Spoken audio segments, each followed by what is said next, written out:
a try on that left-hand side. What happened? Oh, but I've gone up and over and bloody head over biscuit. It wasn't enough stability there for myself, but no, I was busting for a bit to make this game. It didn't seem to work out.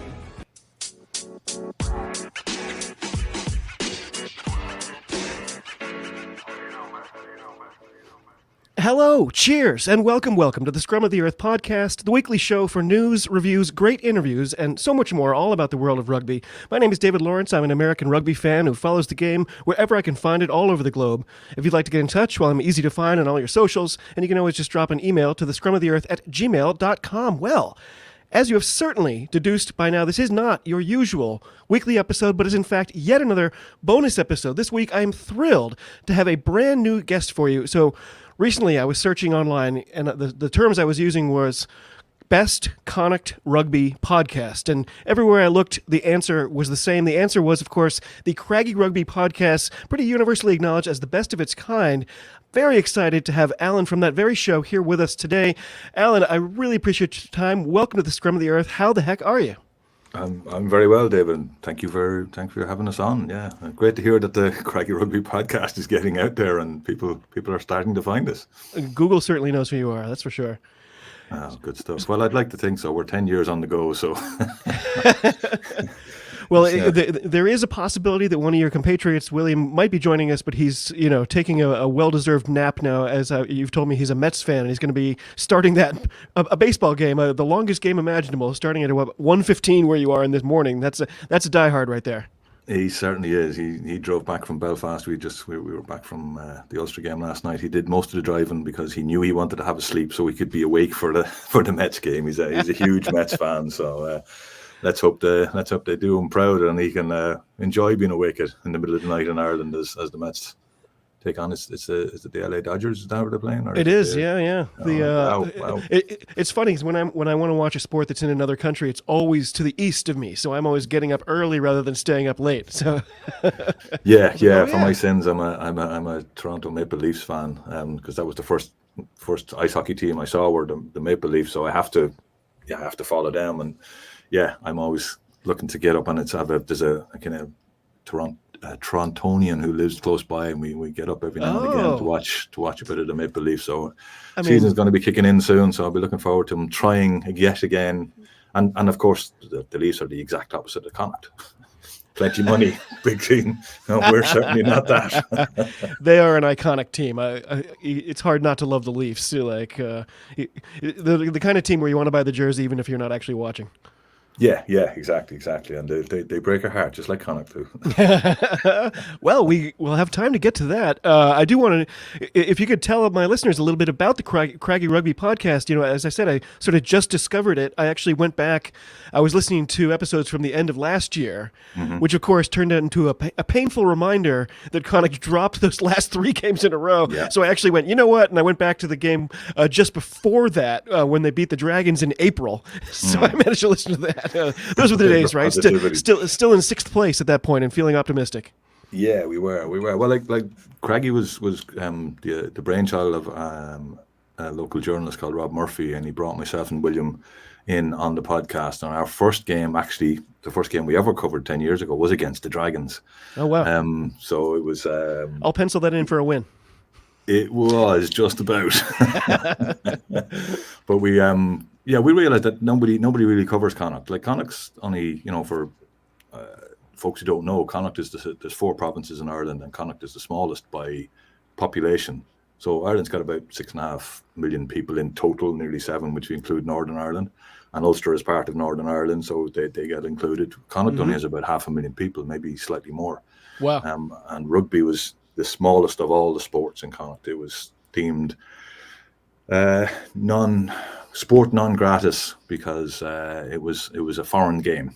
It was, cricket, soccer, rugby, interesting. Foreign sports, and you weren't allowed to play rugby. There's a lot of people who played rugby who weren't supposed to be playing rugby over the years, and it's only in the last 10 or 15 years that it's got any traction in the province. Really?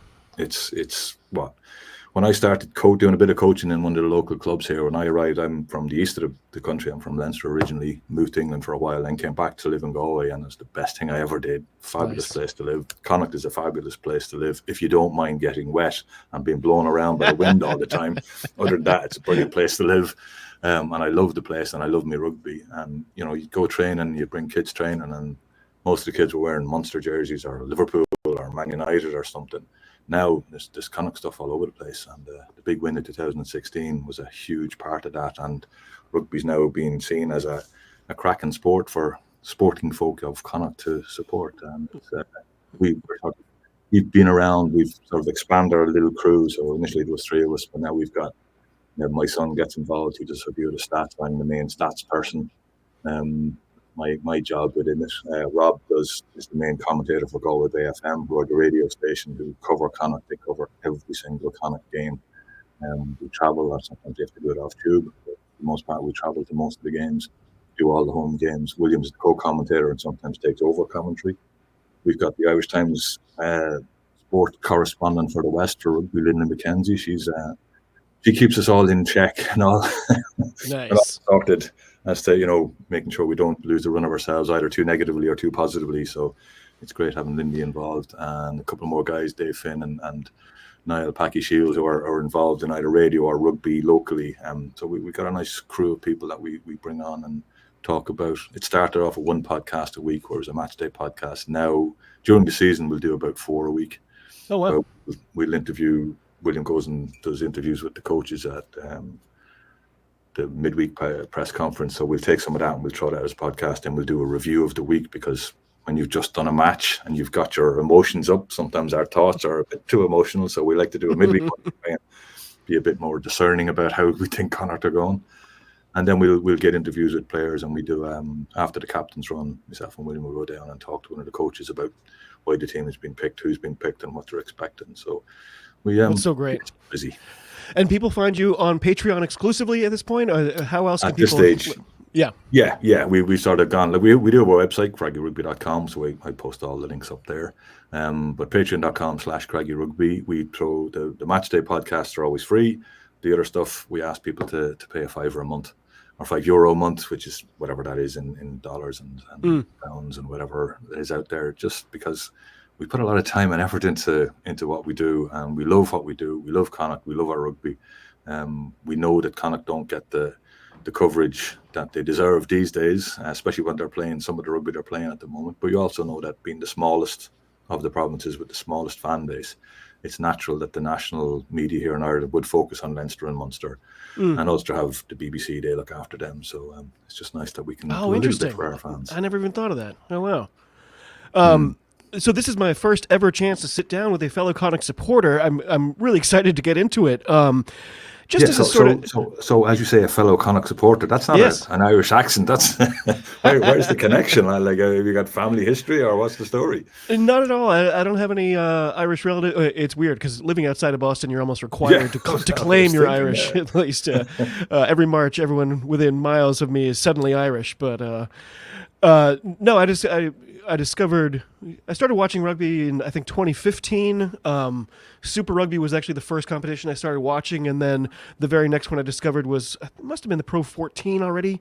I think it might have been Pro 12 still, but discovered that comp, instantly loved it, and I thought, I'm somebody who always loves an underdog, and I looked at, the lay of the land, and I was like, well, I can't pick Leinster. I can't pick one of these teams that's obviously going to always be beating everyone because, Johnny come lately.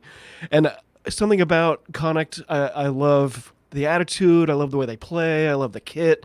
And you already kind of mentioned it, Galway. It's so beautiful. Like, I love watching game. Well, it's not the sports ground anymore, I guess. What's the new name of the... Dexcom. We call it That's the right. Dexcom. I might stick with sports ground, but...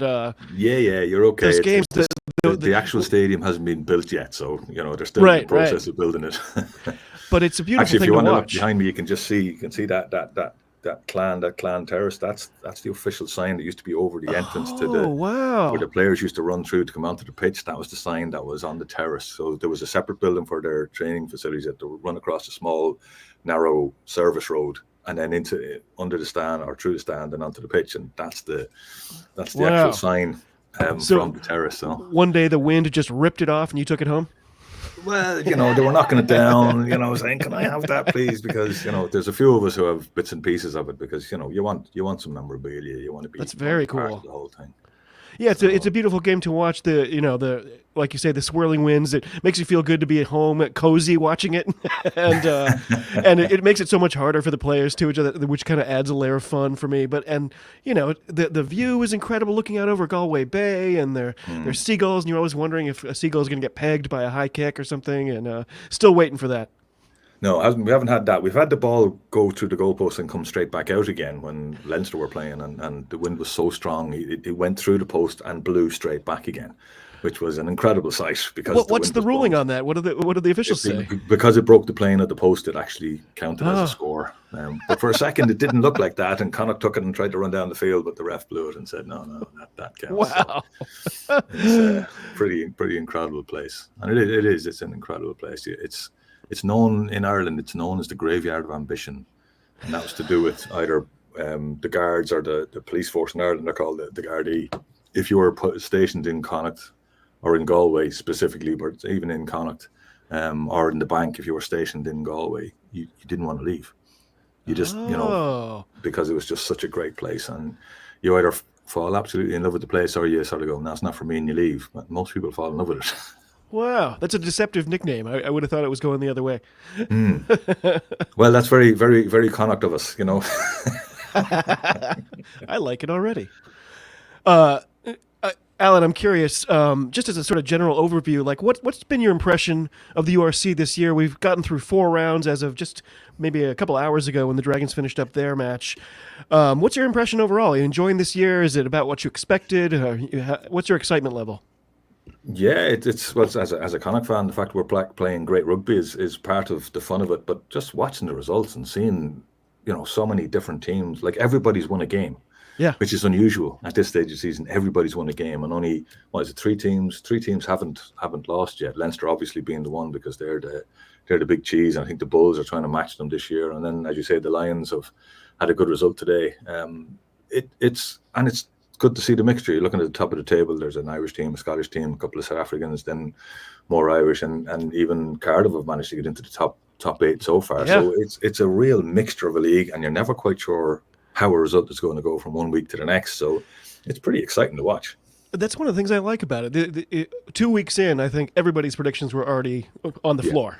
I mean, except for Leinster, they're kind of always the exception, I suppose. Yeah, and the Bulls are trying to do something similar, I think. So it's going to be fascinating when they come up here in November, because they'll be showing a few of their Springboks, and it'll be interesting to see how they get on in the sports ground. The last time they were here and Connacht bet them, Jake White was giving out about the hill, the slope on the pitch, and of course you're going, "Oh, would you give over?" Yes, the pitch is on top of a hill, but there was no slope on the pitch. But yeah, we like to give Jake a bit of a hard time. Well, if we can just quickly look at this weekend, I want to sort of concentrate on Connacht, but of course there were some other things happening. The weekend got started, of course, Glasgow were playing Zebre. Johnny Matthews leading into this game, 2 hat tricks, a brace, and then poor guy just won this weekend. Is he as good as everyone is saying? What's his secret right now? He's playing behind a very good pack. Yeah. And that's the joy of rugby, and that's what I love about the game, is that rugby's a game maybe at the professional level isn't quite as sort of wide ranging as it is certainly at the amateur level, but it's a game for players of all sizes and shapes. And you can have a great game of rugby and not touch the ball, or you can be like Johnny Matthews and only touch the ball when you're thrown into the line out and at the back of that and driving over it. Yeah, he's got a good sniff of a thing. I was looking at stats, before, I don't know, it's a bit before 2015-16, hookers very rarely scored tries. Oh, now they're amongst the top try scorers all the time because of the rolling ball and the change in the law that allowed them to do that. So yeah, he's a pretty useful player, all right. Yeah.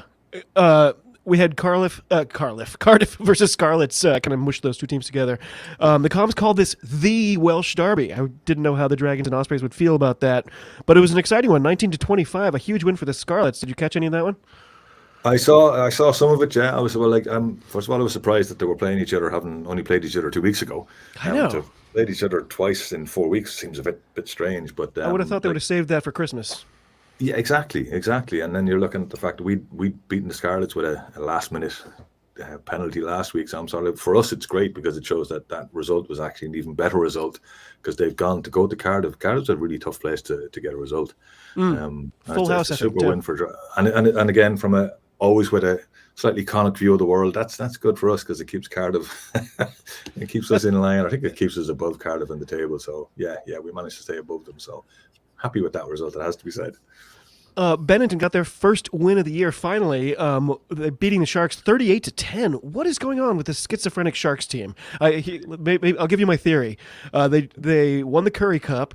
They won the Challenge Cup last year. Do they have a display case that only fits cups, no shields? Well, it could be something like that, or it could be that they're so dependent on their 7 or 8 different Springboks that they just don't have the strength and depth that they think they do. And traveling up here, the South African teams do tend to struggle when they come up north. And Benetton they did send the kids. Team. Yeah, they didn't say. And there was a bit of that. Like most of when they played us a couple of weeks ago, I think of the starting 15, 13 of them had started the Curry Cup the week before. Yeah. So Curry Cup is an iconic competition that's been going on for well over 100 years, but it's not quite at the level of the URC, thankfully, because then it makes them have to concentrate a bit more on the URC, and they'll be looking to make up for things by winning all their home games. It seemed like madness that the Curry Cup final was happening as the URC started. It felt like the schedulers were asleep at the switch that time. Yeah. We spoke to Brendan Nell, who's a journalist from South Africa, to ask him about this, and he says, yeah, they were completely asleep at the wheel on that one. I don't think they expected them to have 2 of the URC teams in the final. I think that was their big thing. They didn't think that was going to happen. So because the money was on the cheetahs again, I guess. Interesting. Yeah, exactly. So, and also Benetton are a very, very good side. They're far better. Like they're over 100 or 90 years old, or 92 or 93 years old. Like they're not a new club, not like Zebra, who are a new made up club. These guys have been around for an awful long time, and there's pockets of rugby in Italy that's incredibly strong, and Treviso is that pocket with a whole lot of little clubs around it, and they're a really good side when they play at home. Edinburgh, speaking of teams finally getting into the win column, they finally got on the board there with the win against Stormers. But that's still, they're 1-3. Are they doomed this year? It's hard to tell because I was surprised at the results they were getting early on. I'm thinking this is half the Scottish side here, and Scotland are a good side. So is it a coaching issue they've got right now? Possibly, but then they're after scoring 38 points against the Stormers, which takes some doing. Yeah. Like Stormers were the champions a couple of years back. No, but having said that, Stormers are struggling. And again, as we say, the South Africans struggle, especially this time of year for whatever reason. Maybe it's still pre-season nearly for them, or it's coming to the end of their season, their natural season, because they're coming into their summer. So there's something along the lines. To me, it's a wait and see with Edinburgh to see which Edinburgh are going to turn up every week. Yeah. It feels like after 4 rounds, that's when everyone starts to feel like they know what's going to happen, even though we're going to be wrong anyway. It just feels like you have a grasp, right? Yeah, exactly. And then you got that, it is that, for Connacht, we'll talk about Connacht in a minute, but yeah, there's a feel, you get a better feel for how the season is going, as you say, 4 rounds in. And the fact that it's 4 rounds in and everyone's won at least one game means it's going to be another season where it's going to be nail biting all the way through. And once you think you're going to get something, results go the wrong way, and all of a sudden you've dropped 4 or 5 spots. Well, boringly, Leinster versus Munster. It was a huge spectacle, 82,000 people at Croke Park, but it's hard for me to get excited about Leinster. They didn't score in the second half. Was that good news? Is that something Munster can hang their hat on despite losing pretty handily? Well, I'm sure they did. I'm sure they wanted. Actually, Leinster lost the last 60 minutes of that game because they scored 21 points in the first 20 minutes. That's right. They did. But they seem to take the foot off the gas. They seem to sort of ease up a little bit, which must be slightly worrying because, if you're on top, if you were a South African side, you wouldn't take the foot off the gas. You want to be ruthless. Now, having said that, Munster are a very good defensive side. They're incredibly hard to break down. And they're also incredibly proud. And they had a lot of people in Croke Park, which was a pretty historic thing to do. Like, as I say, up until 1972, you were banned from playing rugby or soccer if you played Gaelic football or hurling. And Croke Park is the home of the GAA, the Gaelic Athletic Association in Ireland. And to be watching a rugby club game there with 82,000 people is amazing.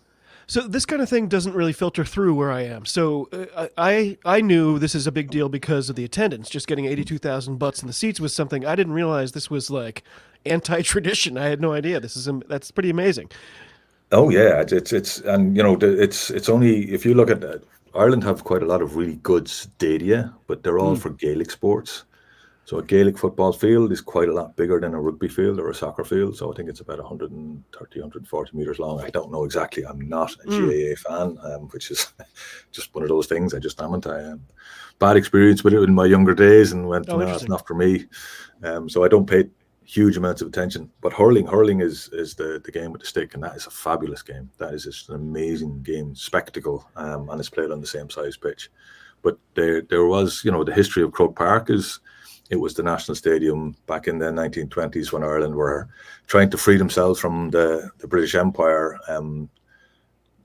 A group of what were called the 12 Apostles at the time were a group of assassins who went around killing a whole load of English agents. And in retaliation, the English drove a armoured vehicle onto the pitch in Croke Park where there was a game going on at the time and opened fire. And it was one of the major incidents of Irish-English history, or British history, I should say, that didn't go down very well.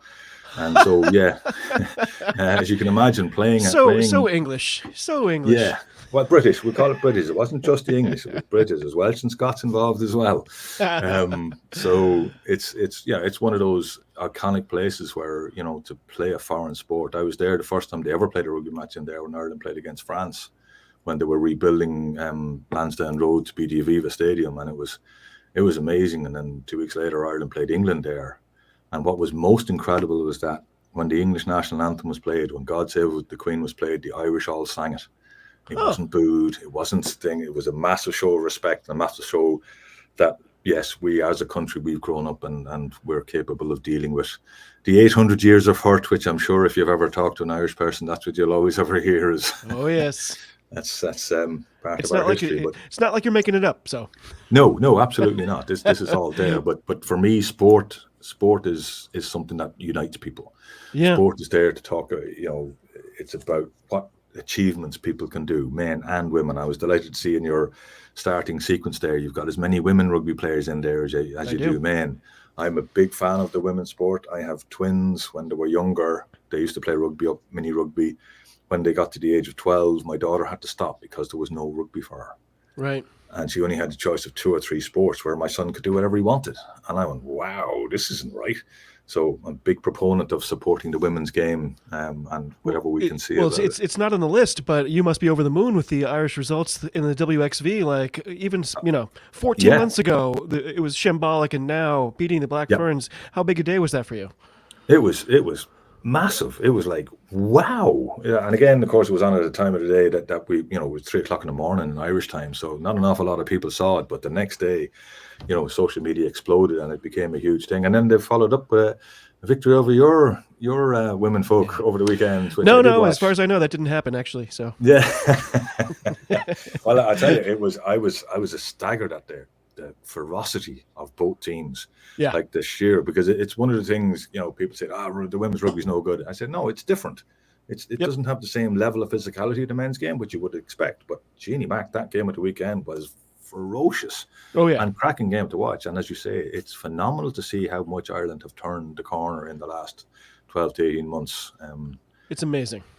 And it's great to see, and it's brilliant. And we have a saying here that if you can see it, you can be it, which is promoting women's sport and getting out there. And I cycle to work. I cycle about 8 or 10 kilometers to work every day, and I cycle through housing estates to try and avoid the road and the traffic and whatever possible. And watching the amount of girls in sporting gear and playing sports, it's just wonderful to see, because why shouldn't they? It's just brilliant, and it's also obviously very good for them. I got my daughter to take up rowing. That was what the sport she took up instead of rugby, because as I said to her, you're a teenager. You need to be getting out doing things. You can't just sit around watching TV all day or been on your phone. So, oh man, my son is 8. That is his dream, to sit around and do nothing. So yeah, we're working on it. No, get him play sport. He'll be amazed. I didn't like rugby when I started, and then after 2 games in, that was it. I was in love. Oh, nice. So we also had Ospreys versus the Bulls. 2 late cards for Bulls didn't make a difference. It was still 19-29. Are the Bulls, looking to be a top 2 team this year? That's what they're really looking for. I think they were shocked that they didn't win it last year. They couldn't believe what happened to them. Especially at home. Really, it was a fortress down there. Yeah, precisely. It's an incredibly difficult place to go and win. And to do it the way Glasgow did was astonishing. So the Bulls I think they're looking to go through the season unbeaten, and they're certainly looking to be seen in the same light as Leinster. Unfortunately, the Welsh rugby is just not in a good spot at the moment. Hopefully, they'll come back and they'll bounce back in a couple of years. But yeah, I'm friends with a lot of Welsh supporters, and it's just I feel like we should be doing wellness checks on them regularly. It's a tire exactly. fire. Of course, earlier today, just a couple hours ago, we actually had Dragons facing off against the Lions. A closer one than I thought. Dragons actually had a chance to steal it there right at the end, but it was 19-23, another loss for them. But are they showing us something this year? Like, it feels like they're reinvigorated, maybe? Do they have a little extra spark?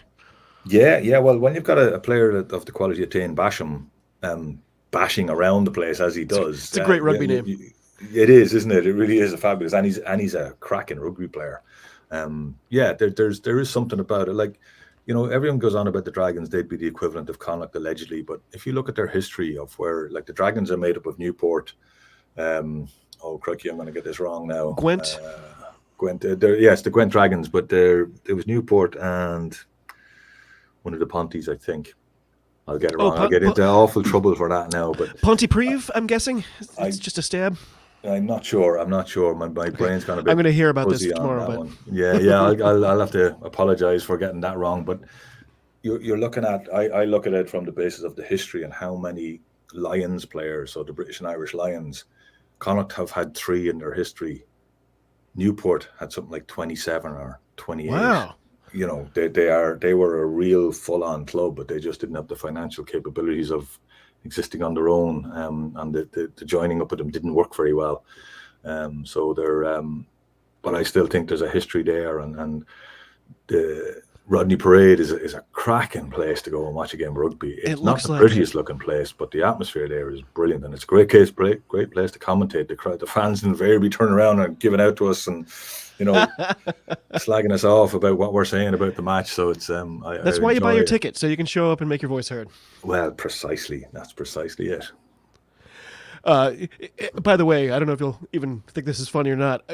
We got the Dragons, and then we have the Scarlets, whose logo is a dragon. Yeah. And I'm always like, that'll be like if the Cleveland Browns were like, you know what, we're going to put a bear on our helmet, and Chicago would be like, yeah, exactly. Yeah, it does seem. Well, it's very Welsh of them. That's all I can say. It's very Welsh. Well, of course, the big one, I do want to get to our Connacht. We had to go to Ulster, the Kingspan. It was a rough start.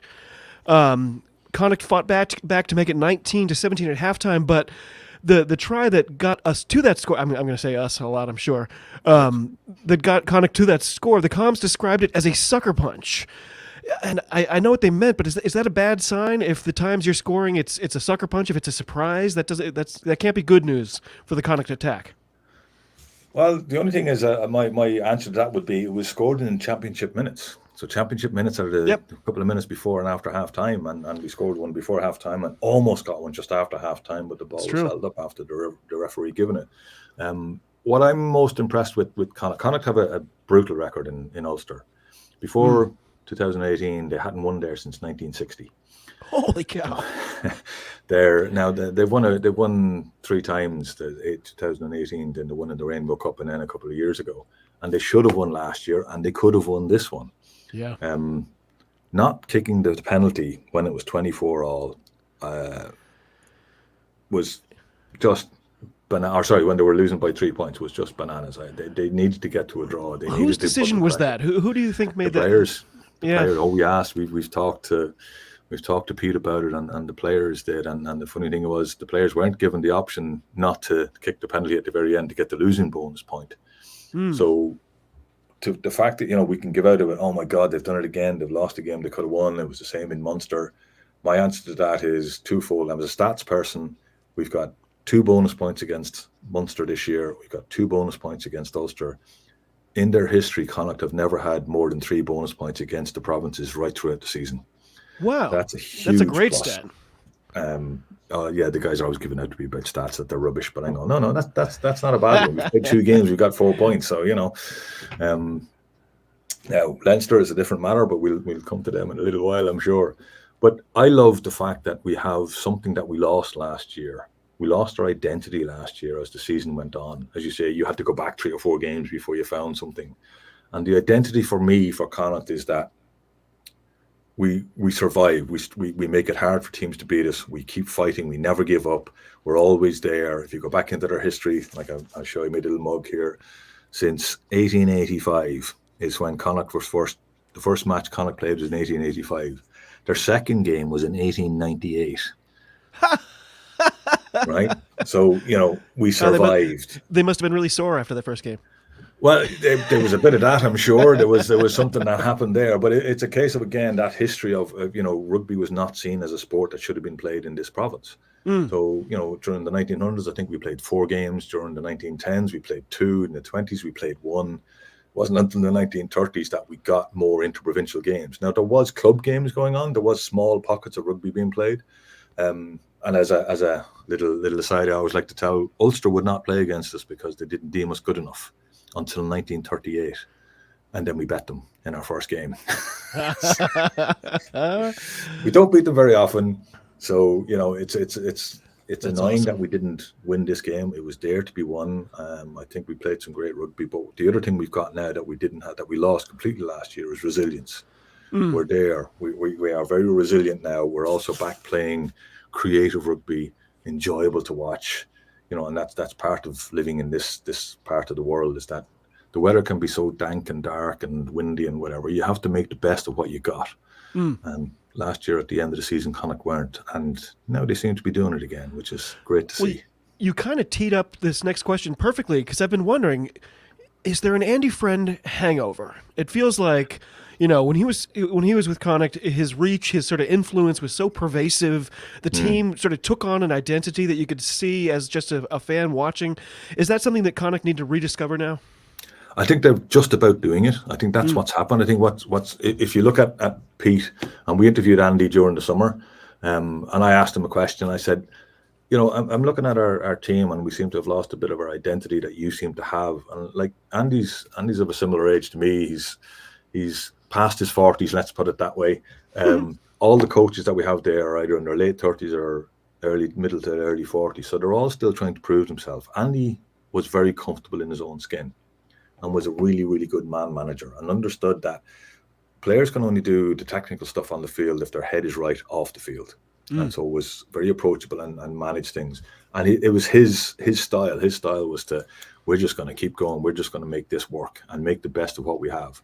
Like under Andy Friend in the URC, we never had a losing season. Before that, we'd only ever had 1 winning season ever. Oh, wow.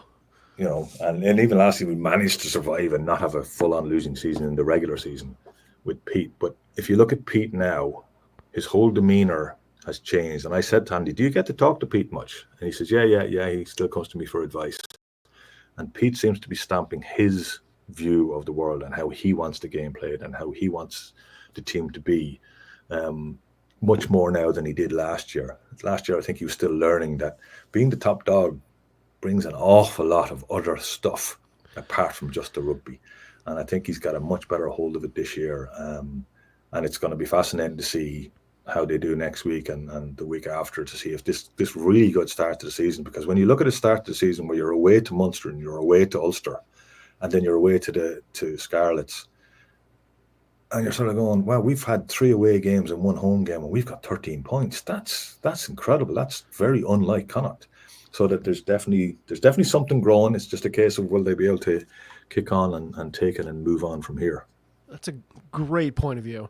By the way, Josh Ioane. Yeah. Again, news doesn't sort of just filter through here. You really have to search for it. So I didn't even know that he'd been signed before the season started. And I was like, oh my God, it's Josh Ioane. I love that guy. But how's he been for you this year? It feels like the jury's still out on his performance so far. Yeah, well, he's missed 3 kicks to touch from penalties, which Yeah. have not gone down very well with the fans, because it's not something you should do. If he got the kick to touch against Munster, there's a fairly decent chance we could have got a score from that and won that game. If we had kicked the penalty rather than going for touch to bring us back to level scores, and then he misses the kick to touch, and then Ulster go down and score a try based on it, you go, wow, that's kind of tough. At the same time, he's brought a running game that Connacht have needed for quite a while. Yeah. He needs to learn the kicking game in this part of the world. Kicking for space. At one stage, and we had a really good position last night watching the game up near where the coaches are. Sometimes when they flash up to where the coaches are, we're just to the right of them. Yeah. And I was standing there roaring, there's space, look at all this space. Because the Ulster were defending with either 13 or 14 men in the line, knowing that we were going to run. Hang on, I always have this argument with Rob, the guy who created our podcast, and I keep saying to him, there's always space on a rugby field, always. It's only a matter of where you find it and being aware of where it is so you can find it. So if they're all up in a line, that means there's spacing behind, which means you're chipping over or kicking along either side of the pitch. You're making them make decisions on a wet, dirty night, as it was last night for the most part. So I'd like to think he will learn, because he's obviously a quality player.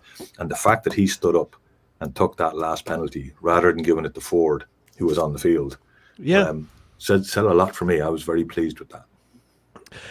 I was just looking him up. He's 29 now, so he's not a spring chicken, but you think he still has some room to develop? Oh, I think so. I think one of the things Connacht are very good at is that, because we have a fairly limited squad, certainly we don't have the fully extended squad that Leinster would have, and even Munster and Ulster would have a lot more in their academies than our academy would be.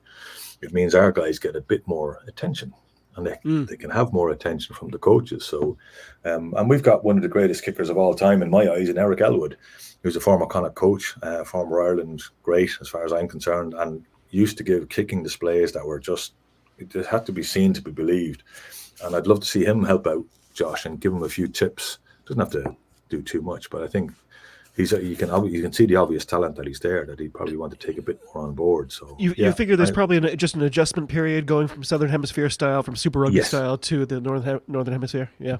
Well, let's put it this way. One of the lads, Packy, back in the day when we were talking about Bundy, had come in our first season. Bundy was his first season with us.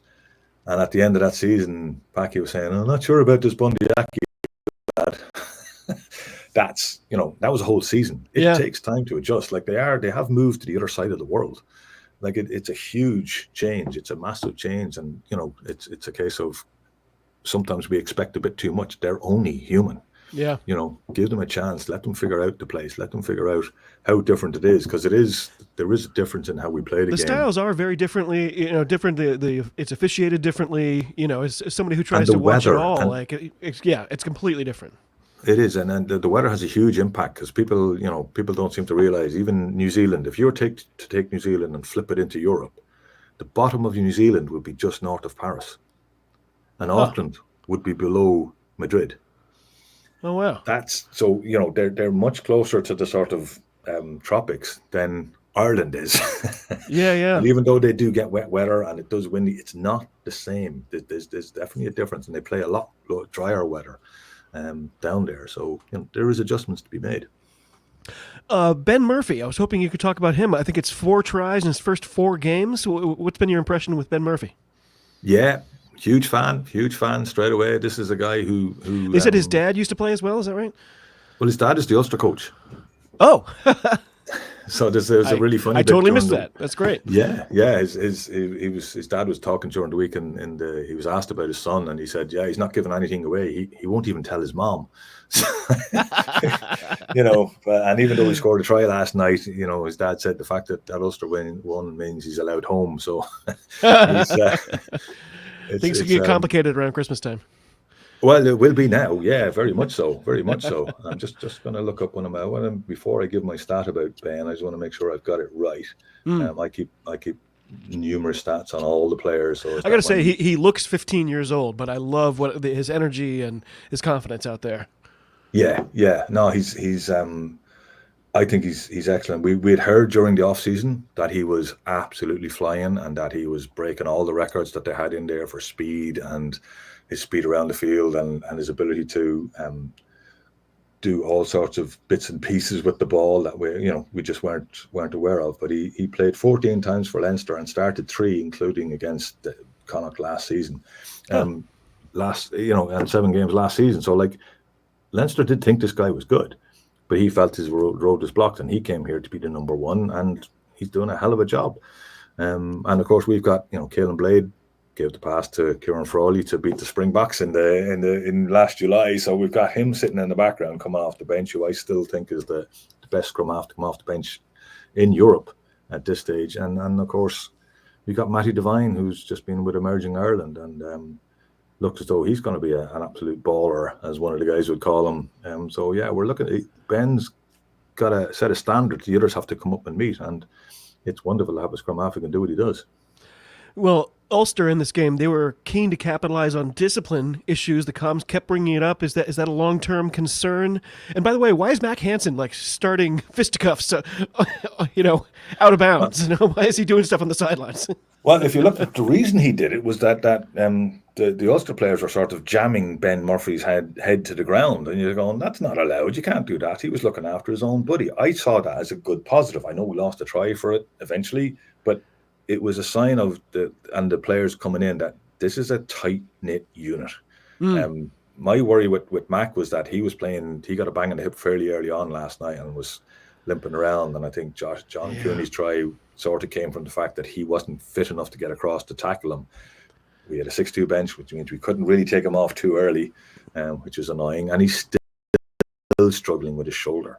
He's still... If you go back and look at some of the highlights, you'll see Mac, and he keeps doing this and shaking his shoulder constantly. Yeah, like it's not once or twice; it's just there all the time. And he's not attacking other players in the same way he did. So there's a bit of confidence there in him, and maybe that was a little bit of frustration, but it was also he was looking after his buddy, which I was quite happy with, because rugby is very important that way. You have to look after your teammates. So late on in the game, the score was tied. The comms at the time said, Connacht will be happier with a draw here than Ulster will. Yeah. I mean, is that defeatist talk? I don't know why. Like that kind of made me mad at the time. Yeah, well, they went for the corner when they should have kicked points. Shows that the players didn't believe that. But when you're Interpros are incredibly difficult games when you take Leinster out of it. So Interpros between the other threes will become incredibly tight. Before Connacht got full funding from the RFU, so we were a development province for a long time.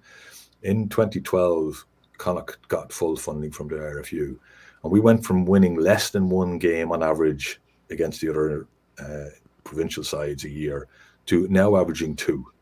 And now to go and get 2 points and possibly 3 points, a draw would have been great. Would have been put more pressure on Ulster because they've lost 2 games in South Africa. And taking points away from home is really difficult to do. You look at all the victories. There's very few teams win away from home in the URC these days. It's become very top 14 and so if we'd got a draw, I would have been relatively happy with a draw. That's not defeatist. That's just being a realist. Well, I was taking notes during the game. We just mentioned discipline. Josh Murphy's red card that led to a tie-breaking kick, kind of ultimately sank Connacht's chances. Again, is this something that is? It doesn't sound like it's in the coaching. Is this just an adjustment? Is discipline the next thing to tighten up on the list? Yeah, definitely, because it was just silly. It was just plain silly, and especially for a guy who's just finished his medical degree and had spent a year in doing his in-house training in hospitals. This guy's a very clever, intelligent lad, and to do what he did just seemed to be bananas. It was a very physical game. There was a lot of fellas running hard at each other all night, and there was a lot of and I don't think it comes across quite as much on the TV as it does when you're there. You can hear the hits. You're standing halfway back up the sound. You can hear the way they hit one another. Nothing is held back. That was just silly. That was just plain silly. And Connacht have, again, because we're the underdogs, referees can tend to sort of go, well, must be Connacht's fault. They must be giving away penalties. But up to then, the penalties during the first 2 or 3 games wasn't as bad as normal. But but it was last night, and it was just part of how that game was played. Ulster gave a chunk of penalties away too. They did. Well, by the end, it was 32-27. I think you kind of already hinted at this. Did Connacht let a winnable game slip away? Definitely. Like I'm standing there watching it, going, "How are we losing this game? What's going on? We're dominating the contact area for the most part." John Cooney was great. I've been a fan of John Cooney for a long time, and this was one of his better games, I thought. Yeah, that break to sort of destroyed us, and he always seems to play well against Connacht these days. Obviously, having been a former Connacht player, that always helps. I think they said he's the only player who's played 20 games for 3 of the 4 provinces. Is that right? Yeah. He's a really good rugby player, and he was unfortunate in Connacht in that we had Marmion at his best, and Caelan Blade was there, so there was a 3-way fight, much like we're about to have now, when what's his name comes back from France. Oh, Janie Mack's head. The name's just popped out of my head. We're going to have a 3-way fight between Ben himself, Caelan Blade, and I can't think. Just gone blank. That's it. 4-hour trip back from Belfast, and it's sort of wrecked my head. That sounds like a really good reason.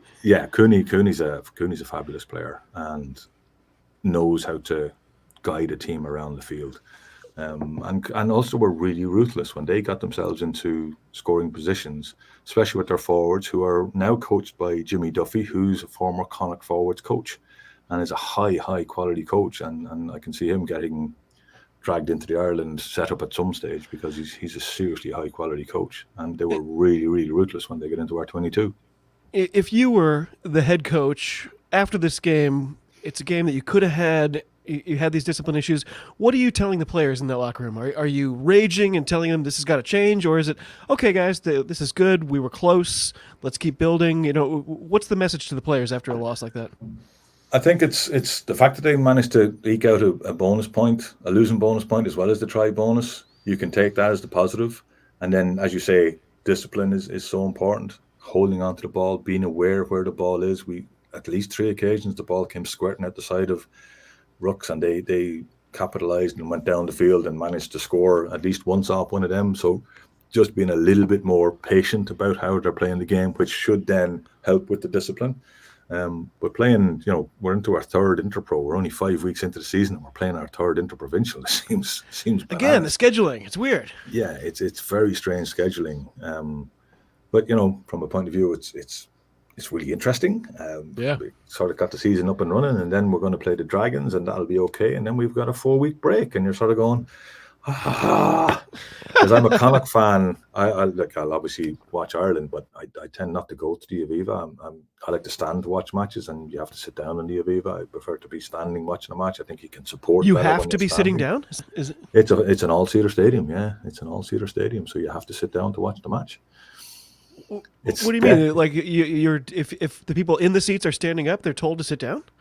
For the most part, yeah. But basically, Really? you have to sit down. Like you have to sit. You can stand up during an exciting piece of play, and you can watch that, and then you sit down again. The problem is compared to being on a terrace, where you can move around, and so someone goes for a drink on the terrace, or they need to go and do something. They can go, and it doesn't really disturb you. When you're sitting in a seat, someone decides they want to go and get a beer. You have to stand up and let them pass. You have to stand up and let them come back again. You have to stand up and let them because they have to go to the loo because I've had a beer. Just sit down and watch the game.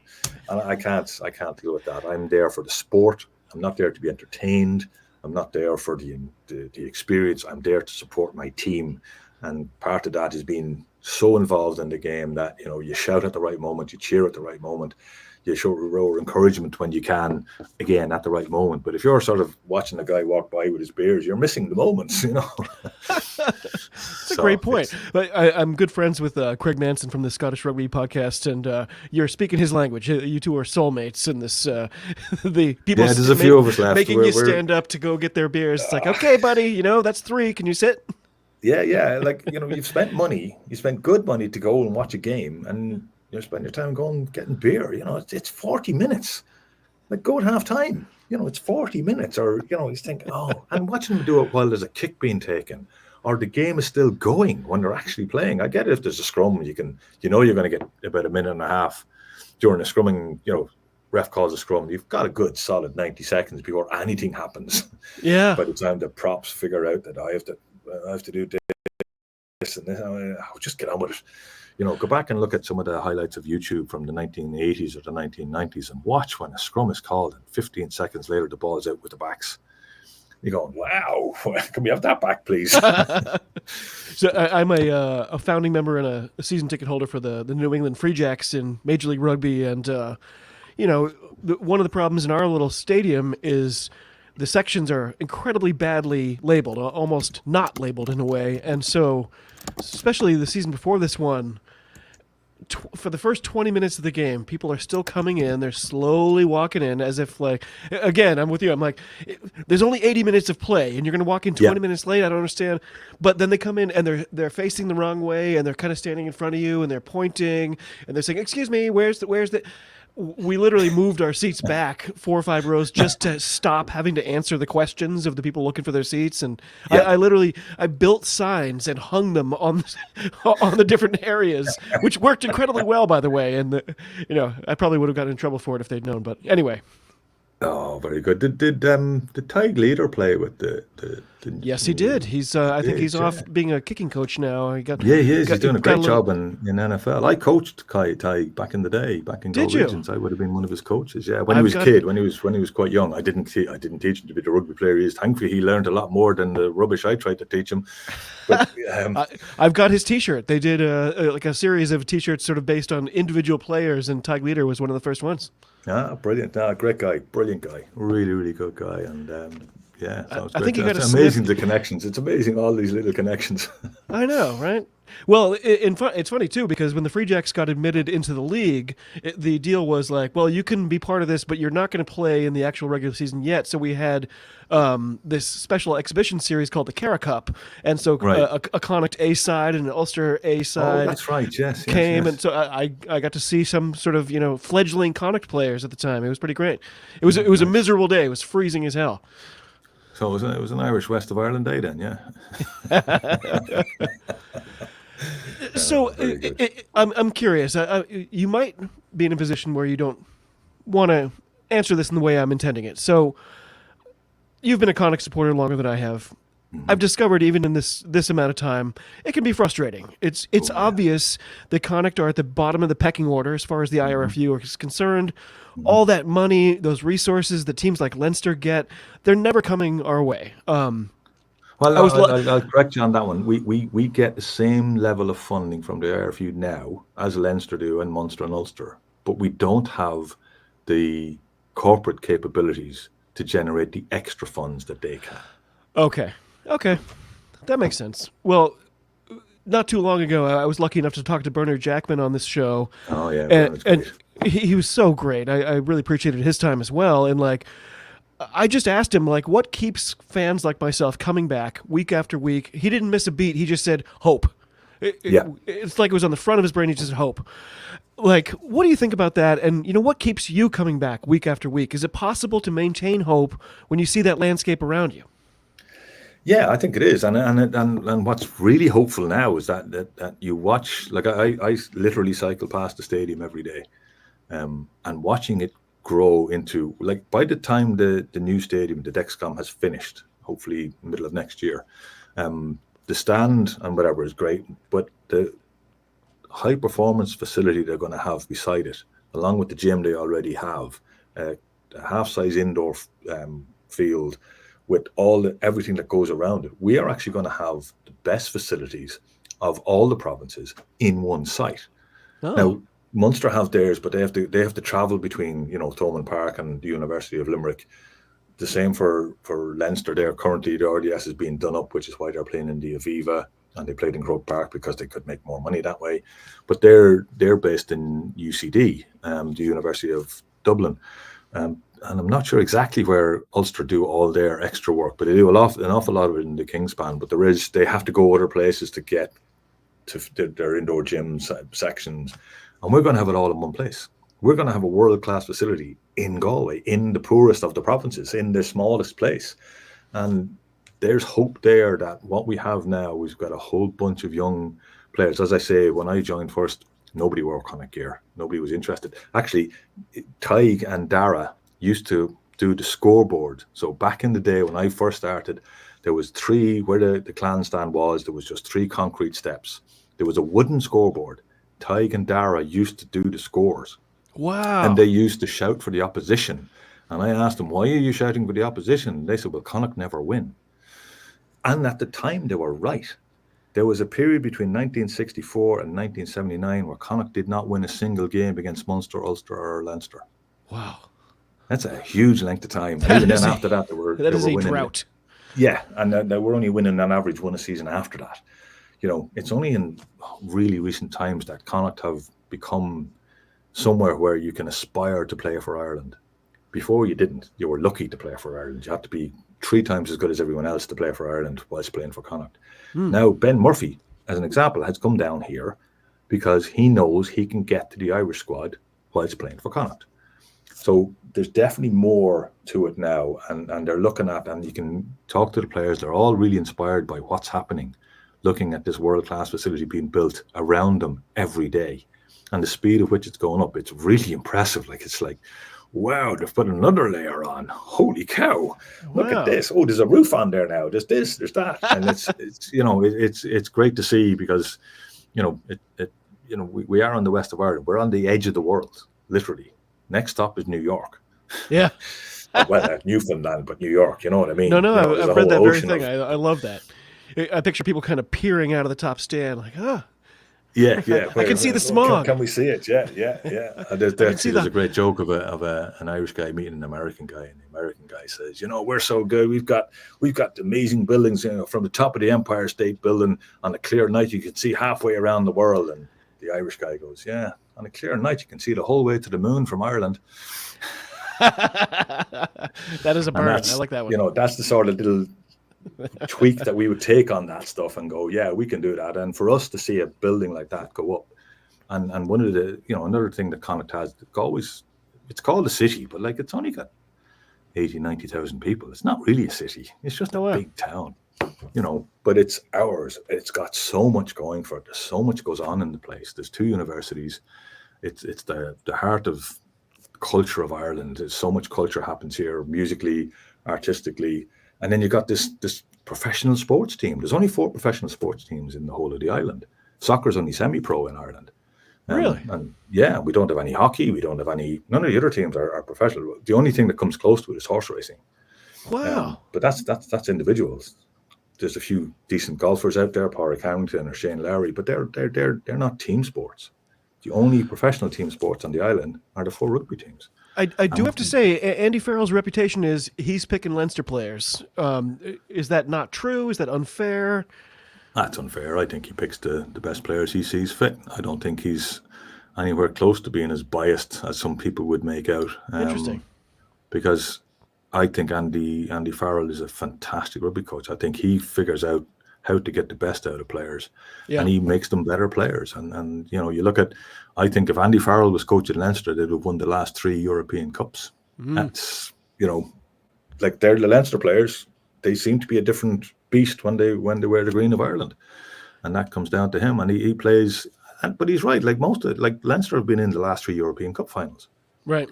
They've blown the URC 3 years in a row, as far as I'm concerned, by not picking the right teams to play against either Munster or the Bulls or whoever. So, for the most part, they tend to be the best players. What's happening now, though, is that some of those players like Ben Murphy are coming to us because they know there's a blockage in front of them. So they know that you can come down here and have an opportunity. And the big thing for Connacht is next week, we play Leinster. In 2018, Connacht stuck 47 points on Leinster, scored 7 tries. In the last 6 years, we've scored 7 tries against Leinster at home. That's a great stat. And you're sort of going, wow, we need to do better than that.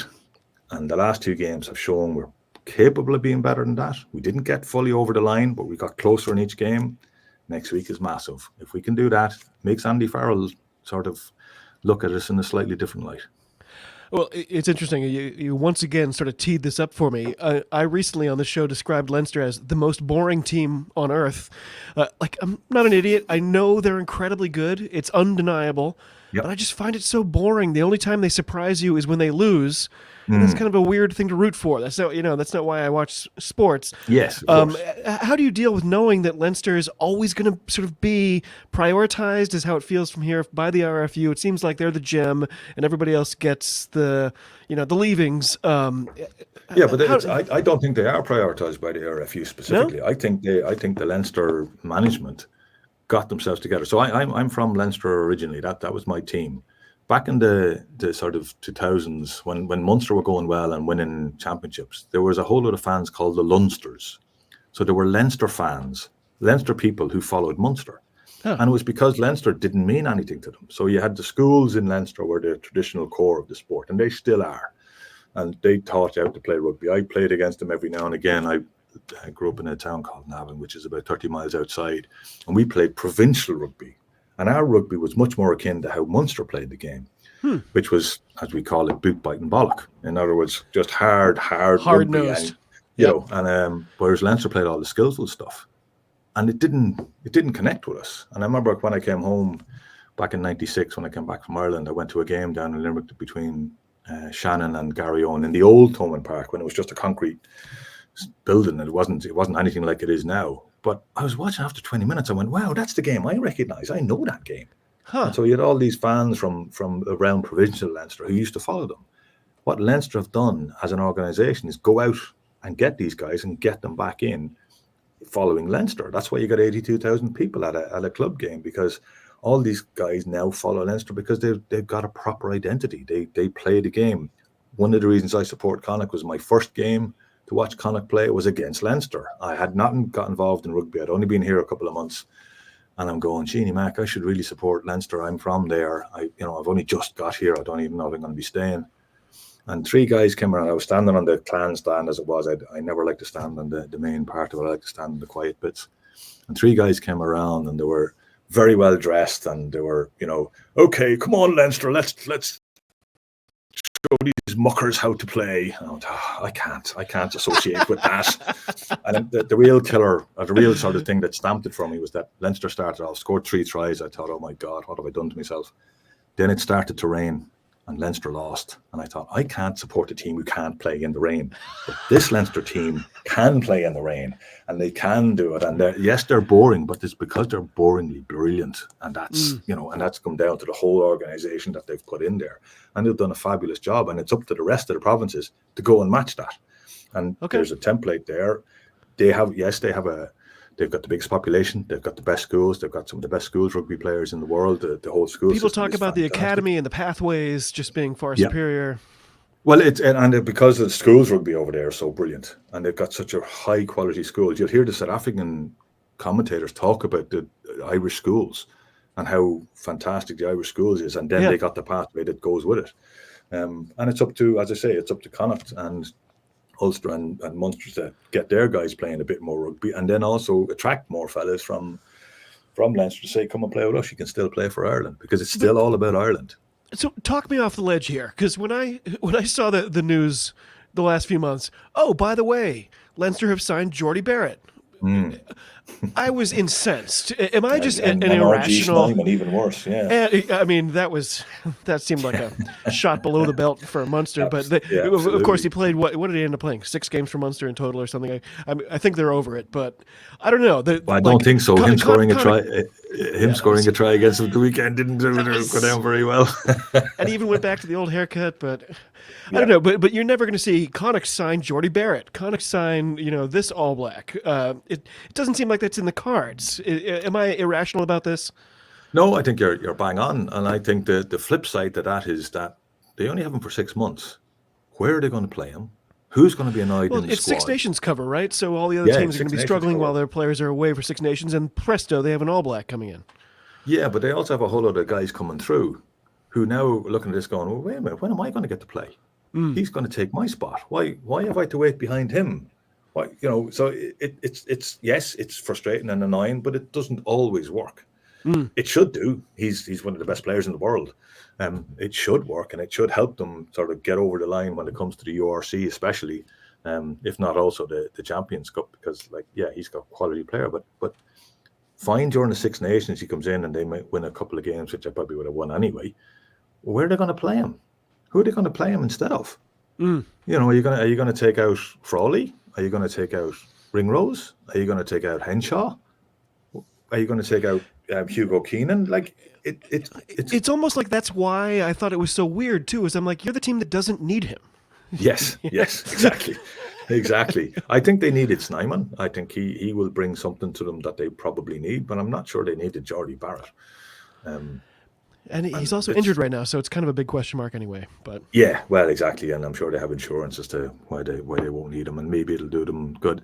And again, I say this from, you know, I used to coach in Galwegians, which would have been one of the bigger clubs in the province, and we used to go to teams. I remember going up to play one of the smaller clubs once, and we had 35 players, and we played 10 aside at under 10s. They had 11 players. We played 10 aside. Their guys got 3 games. My guys got 1.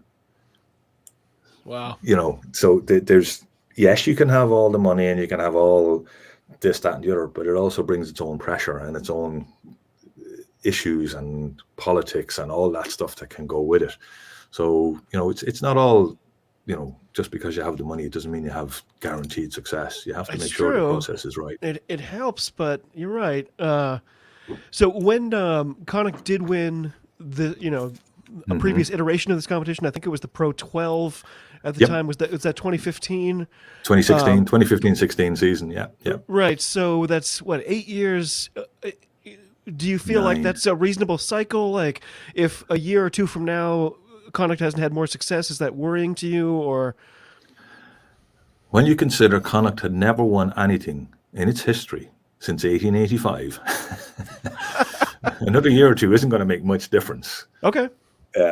What I would like to see us do is go after the Challenge Cup. I think that's a much more attainable competition for us to win. You know, I said as By we the drove way, out. everyone loves to slag the Challenge Cup. I love it. Like, you know, Absolutely. obviously it's a tear down. I love it. I watch every single game. I think it's a great competition. And by the time it gets to the semi-final and final, it's at the level of the Champions Cup. There's no question. Beforehand, it's not. Our problem is that if you take out Zebra, because we played them twice during Champions Cups, we've never won more than one game a season in the Champions Cup. And our wins in our points difference in the URC or whatever, Pro 14, Pro 12, while we're in Champions Cup, drops by about 6 or 7 points. So because we can't compete at both levels, we haven't had the squad up before. This squad is starting. Is that targeted rest? Is that saying we're going to take this off and concentrate on this? Yeah, well, you know, the opposition in the Challenge Cup are only playing their espoirs when they're French, or they're playing their seconds and thirds. So you can do the same. So you can give more guys game time. But if you're playing against Toulouse, you have to play your best players. Yeah. So if you're playing Toulouse one week, you're playing Wasps the next week, then you're playing Leinster, then you're playing Munster, then you're playing Ulster, then you're back to play Wasps, then you're back to play Toulouse.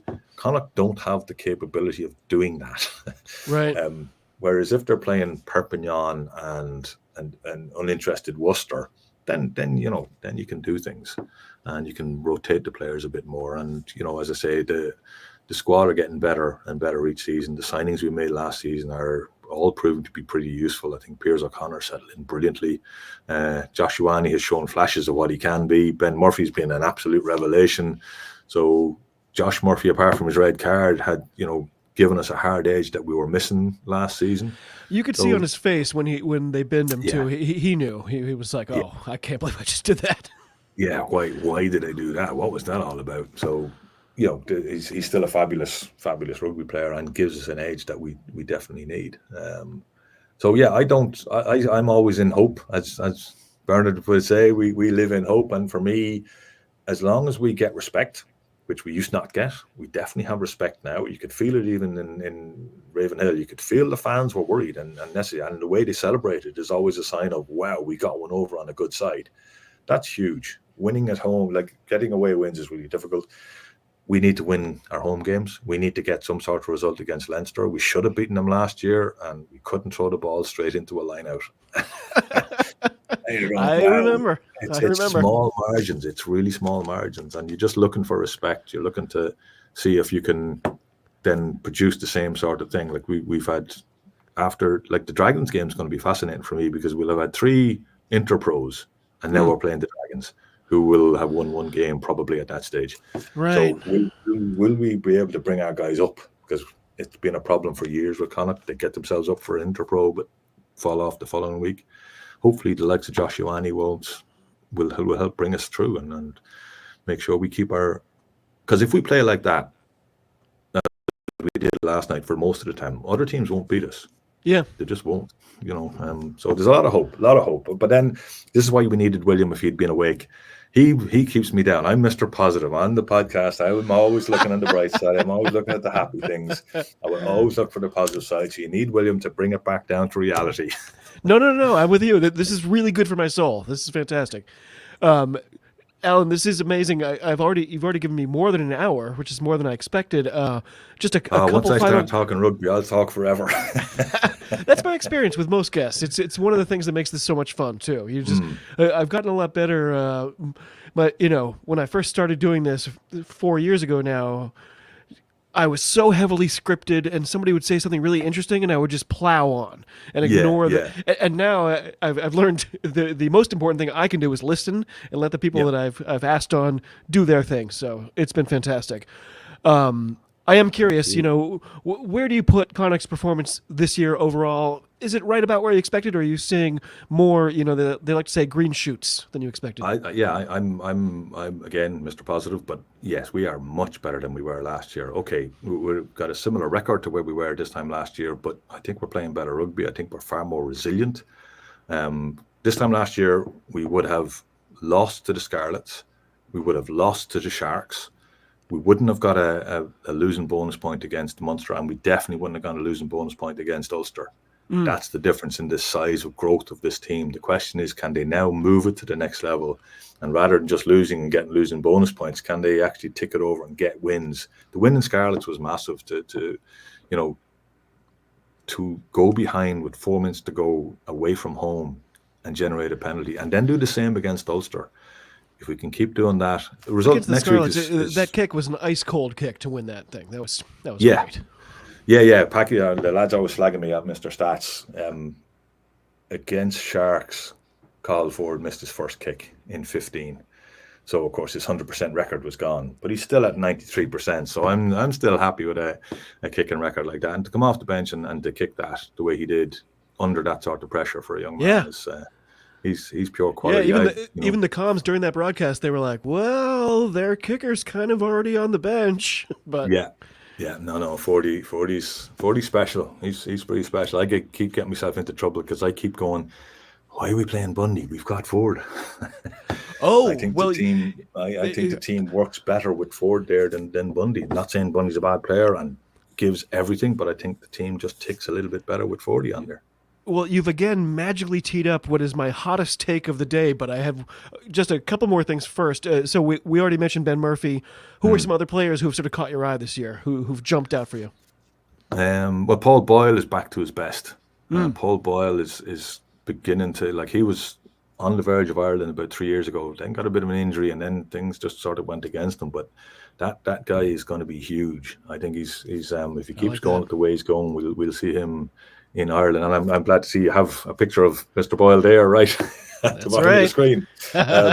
So yeah, he's been excellent, and I've been really happy with Piers O'Connor. I didn't realize how quick he was. He's a seriously quick dude, as well as being a highly competent player. So I'm really pleased with him, and I can't wait for Dara Murray to come back in the second row, because I think his performances in South Africa have shown he's stepping up to another level. So I'm really excited about him in the second row. Okay. Kind of hinted at it just now. This is I'm sure it's my craziest take. I'll be happy to have you explain to me why I'm a complete lunatic. Bundee Aki. I love the guy. He's an unreal player. He seems like an incredible human being at the same time, but it also seems like he's never available. Like, it feels like he's been treated with these kid gloves that other internationals don't get. Like, other internationals seem to be available more frequently for their clubs than he is. I don't know why that is. And I guess my insane question is, can Connacht really get to a place where their attack has consistency and coherence if one of these top players is always dipping in and out. Like, the crazy question is, would Connacht be better off if they just got on with things without him? Yeah, and I'm with you. I'm the one who's the outlier here, and I believe we can. I think Ford brings us more fluidity than Bundy does. It's almost like some of it is to do with the fact that people sort of expect him to do more because he's Bundy Aki. Yeah. And so guys sort of stand off him a little bit. Well, go on then, rather than just being part of the team and being part of the motion and whatever. And he's a different type of player to 40. You know, 40's got a great it left seems boot like the on. style changes when he's in there. Yeah. If you're the guy who's there every week, is that harder for you? I think so. And then, you know, then you've got Hugh Gavin, who's, you know, was on he got the man of the match against the Cheetahs for Emerging Ireland. Here's another number 12. I'm like, oh God, we've enough number 12s. Like poor David Hawkshaw, who I'm a huge fan of, is sort of not even making the bench now. And You should get Geordie Barrett. And maybe we should get Geordie Barrett just to finish it all off. But yeah, it's hard to know. Like, it's, you know, Bundy's 34. He's not a young man anymore, and he's got a lot of miles on the clock. So you can see why they want to look after him, and he does perform. Is this the IRFU stepping in and saying, you know what, he can do 4 games for you this year? Is it that cut and dry? Yeah, we've got very specific times that we can play the guys, and we've got very specific.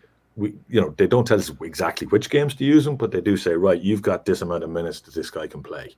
Okay. So, and that's fair enough. Like, you know, whether we like it or not, Ireland is the money generator of the sport in Ireland, the Irish men's team. I think the Irish women's team are going to start contributing to that pretty soon as well. So I think it's something like 75 to 85%, something like that, of the income generator in Ireland comes from the Irish men's team.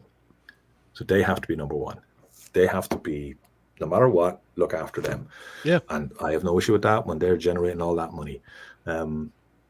So if you've got a star player like Bundy, who, you know, when the only player that the Ulster fans were interested in was Bundy, you know, as soon as he ran out, the kids were all screaming his name, and they were like, "Oh, come over here, Bundy, you know." And he's just that huge personality. He is, and he plays with his heart on his sleeve. And love the guy today. He's been amazing for Connacht. We would not have won a Pro 12 championship without him. But at the same time, this is a professional sport. Connacht want to keep progressing and moving on, and as you say, we don't see him. Like, we're probably, the Leinster game is probably the last we'll see of him until we won't get him for Europe until the next Interpro. So, okay, fine. Then he'll disappear during the Six Nations as well. Is that where they target his appearances for against the other Irish teams? Yeah. And partly to do with, you know, people want to pay to see Bundy Aki. Yeah. Whether you like it or not, and that's part of the deal. It's not, you know, I hate man of the match or player of the match. I think it's the most stupid thing in the world, because rugby's a team sport. You know, the idea that there's a player that's the best player. I'd like to see some of these players who win the award play in a different position to see how good they are in that position. You know, rugby is a game where it's you know, it's a bit like American football. You know, you don't see an offensive lineman playing as a safety. He can't do it. It's just not possible. No. It's the same. Props cannot play full back or out half. Some of them try. They think they can. But, you know, there's and it's the same the other way around. You don't see these flashy backs being able to do stuff by lifting fellas in the line out or, you know, getting scrummaging. So it's a team sport, and it depends on the whole team gelling together. It depends on the individuals in that team working as teammates rather than individuals. And I'm not saying that Bundy tries to be an individual. It's just that he is. Yeah. He's a massive personality. He's the person he is. Yeah. Yeah, he's a huge personality, and I think he's been massively important to Connacht. But I think we're coming to, as you say, the point where it's. I'd rather see him come off the bench and let the team flow, and then bring him on, and then create havoc that way. Unfortunately, his record with coming off the bench for Connacht is shocking. We've never won a game when he's come off the bench. Wow. About eight times, something like that. Yeah. So interesting. I mean, and of course, the counter to my stupid argument is, well, if you let him go, he'll be on a team that you're going to face, and then he's going to come to your house and score 3 tries. So. Yeah, exactly. Yeah. So we're not saying we want to get rid of him. We want to keep Bundy. He's a huge part of what we do. It's just that, you know, if they're professionals, then they need to be able to stand up to a certain amount of scrutiny at the same time. So, Ellen, I need to let you go. I know it's impossible to foresee all the seeding and the matchups when we get to the final 8, but just based on your perception of the URC right now, who do you think are going to be our top 4 teams as we're heading into the semifinals? What is it going to be in June, I think? May, probably? Well, I can give you 3 straight off. The 4th I'm not sure of, because I think Leinster, Glasgow and the Bulls will definitely be there.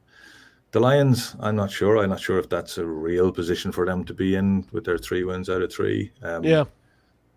Ulster, Munster, I'm not sure of. I definitely don't think Cardiff will be I just there. Don't trust Ulster. I spent a couple of seasons saying, Ulster have so much talent. I love Mike Lowry. I think he's great. Maybe Jacob Stockdale has rejuvenated somehow, and every time I'm wrong. So I had to quit them. Yeah, exactly. And, Stockdale does look to be coming back to a bit more form. I think Munster have too many injuries, but it's hard to see them not being there or thereabouts. I'm just, the team that surprised me most is that the Stormers have fallen off a cliff. And you wouldn't know with the Sharks, if they get all their players back and get on a run, you might see them come back up the table, because although they might dig themselves too deep a hole. Well, that's it. If they can manage to scrape a couple of results over the next couple of weeks, maybe they'll help themselves. But there's no reason, if Connacht can keep going the way they're going, there's no reason to think they can't make the top 4. I like that. Wow. I just had to pause for a second there. I was like, wow. I'm probably the only Connacht fan that would say that, by the way, just so you know. Well, now there's 2 of us.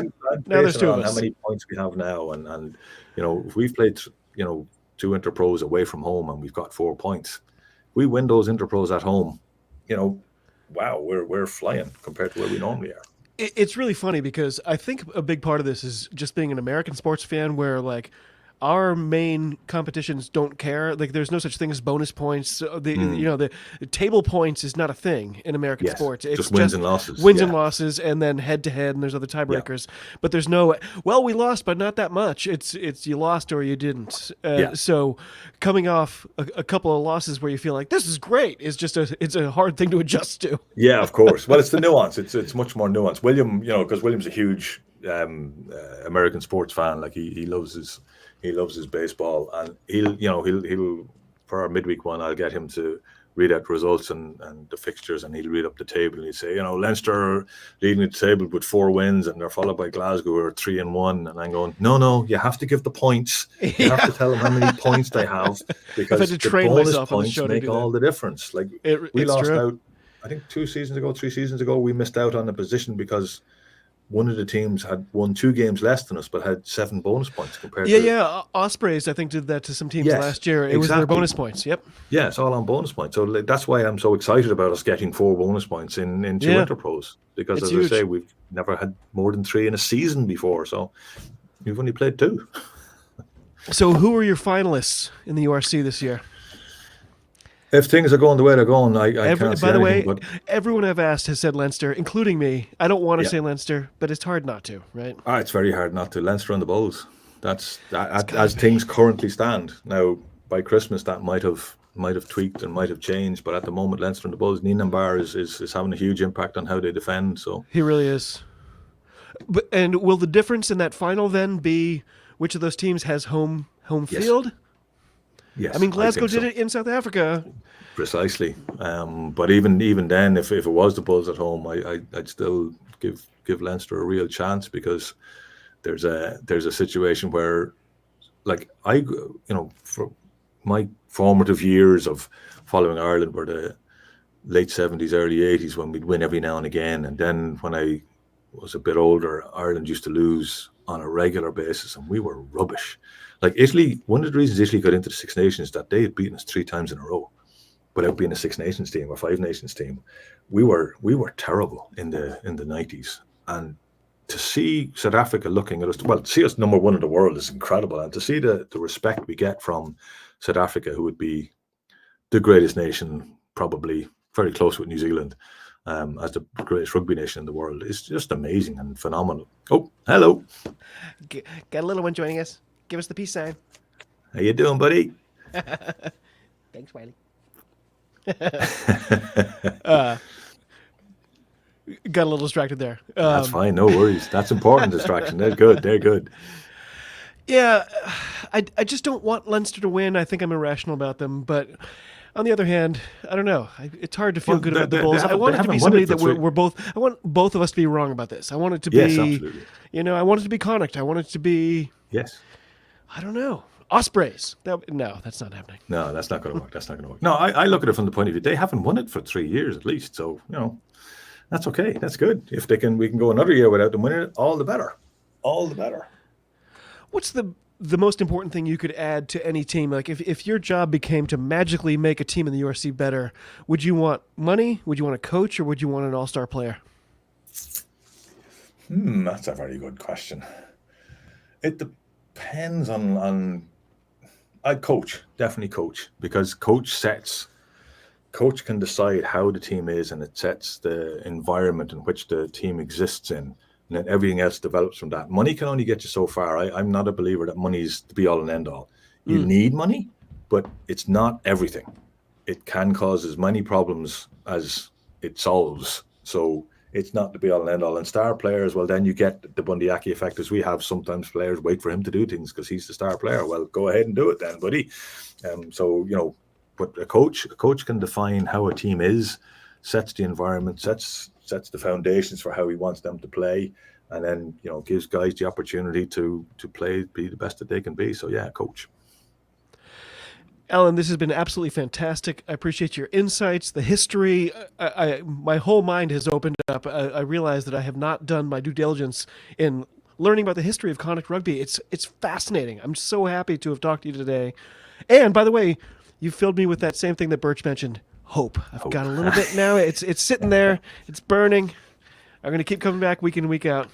Well, you better get William on just to give a put a little bit of wavering in that hope. That man's very good at that stuff, and that's just the realism he likes to bring to everything. But thank you very much, David. I really appreciate it. I had a cracking chat. I really enjoyed it. It's fantastic. Maybe we can get back together and absolutely after the mid-season, check in where things are. Connacht will, of course, be number 1 or 2 on the table at that point. And after Jordy Barrett comes in for Leinster and has a shocker of a game. Yeah, absolutely. I don't think we get to play against them, unfortunately. I think we'll have finished playing them by the time he gets there. So, unfortunately, but that's just the way it is. Hey, I can live without it. If they don't pick Snyman next week, I'll be very happy. The guy, he's magical. When he's on, it's he's a joy to watch. I'm actually I hope they do pick him, because to be able to go to the Dexcom and in the west of Ireland and in this non-traditional rugby area that's becoming more of a rugby area, to watch world-class players and World Cup winners is an absolute privilege. And sometimes Antoine Dupont kind of has this factor now where it kind of feels like everybody else is playing junior varsity and you have this one varsity player, and it's just obvious. If you've never seen the sport before, you think that guy's good. Yeah, absolutely. Absolutely. One of those players. For me, it was when I was watching the hockey game, the one game I did get to see when I was in Toronto, was watching John Tavares. I was watching the game, I was going, what the hell's going on? I said, okay, I believe Tavares is a good player. And I learned so much about the game just watching him and just seeing the skill and the poise and the ability to see things happening before they happen and be in the right place. And, there you go. It's always the vision, right? The athleticism, everybody's at that top level. Everybody's got the goods. Yeah. But it's the vision. It's the seeing things before they happen, knowing what's going to happen. Those are the players that are exciting for people who aren't even, normally fans. Precisely. Ben Murphy does a bit of that. I think so. He's got it, right? How old is Ben Murphy? He's 20. I'm worried that if I look up Ben Murphy, it's going to think there's 10 million people named that, so I'm not going to be able to figure out which one's him. Yeah, he's 22. Matthew Devine is the guy I couldn't remember, and he's 22 as well. So it's great to have these young talent. And scrum halves, you want them to be like that. You want them to be snippy and fast, and he's got the attitude, right? He's got that little extra I'm going to mess with you while I'm playing. Well, that's it. As somebody who coached kids and coached all the way up to adults at various levels, there's only 2 players when they're at 8, 9, 10, 11 that you can tell what position they're going to be. Props and scrum halves. Props because they tend to be big lads and they keep going. And then scrum halves for their pure snippy attitude. I love that. TJ Perenara, he had a great weekend this weekend, so he's one of those guys where I'm like, he's the guy I root for when he's not playing against my team. Yes, exactly. Yeah, you don't want them playing against you. You want them with you. A bit like Bundyaki. Alan, what's coming up next for the Craggy Rugby podcast? I got to let you go, but give us a preview. Anything you want to plug before I let you go? Well, the match day one will be out. So it's out to patrons. So I'd say we charge $5 a month for patrons, and what patrons get on patreon.com/Craggy Rugby is that we do a 3-4 podcast a week during the match. During a match week, then during the off bits, we have other bits and pieces that we throw together, and we interview various people. And then we've got a free. Who do you have lined up to talk to? The next one we have is an old Connacht hero of ours, is Kieran Fitzgerald. He was a Lions captain, British and Irish Lions captain. He's a former Ireland captain, from the 1980s. So like we go back and do historical stuff. And we have an interview with Andrew Brace. He was in a forum where he was speaking to a lot of journalists, and Andrew Brace is a really interesting character. He's a really, really good guy, loves his rugby, and it's great to hear a ref talking about how much he loves rugby. And I think it helps gives people, I think refs get an awful raw deal. I will never give out about a ref live at a game. I need to go back and look at it again afterwards. And it drives me nuts when people are complaining about ref, because the first thing I ask them is, have you ever tried it? Because I have, and it's hard. It's got to be the hardest job, especially this sport. Of all sports, this one has to be the hardest, right? Like, it does. Well, one person looking at 30 people, it's literally impossible. And they're all trying to break the law. Right. And they're waiting for you to not be looking. Yeah, exactly. So, he's got maybe 2 guys in the sideline that might be able to help me, might have a TMO that might be able to help him, but it's on him. And I have a lot of time for Andy Brace, and it's good. We'll be releasing them during the Six Nations or the Autumn International window, just to make sure we keep things ticking along. But we'll have a midweek podcast next week. I'm not sure which of the lads I'm going to try and get Packy and Lindley on next week to talk about the game, to talk about the Ulster match, and whatever coaches and players are made available, we get them. Any audio you hear from Connacht Rugby, we'll have it. That's fantastic. Alan, this is about 1,000% better than I imagined it would, and I was expecting an incredible show. So this is, I'm over the moon. This is fantastic. All the history, so much insight. I just really appreciate your time. Thank you for going way over what I expected as well. It's just fantastic. Any last words before I let you go? Well, thank you very much. Thanks for letting me talk. I get shut down every left, right, and centre because I will talk rugby, as you can tell. I'll talk rugby, and I'll keep talking rugby, and especially Connacht, because I love Connacht. I love where I live. I love my sport, and I love my team. So yeah, I will do anything to help let people know what a cracking place we have here and what a cracking team we have too. Thank you very much, Alan. You have been amazing. I'm so happy. Thank you so much for your time. So to all of you across the globe, cheers. Talk to you soon. And be well.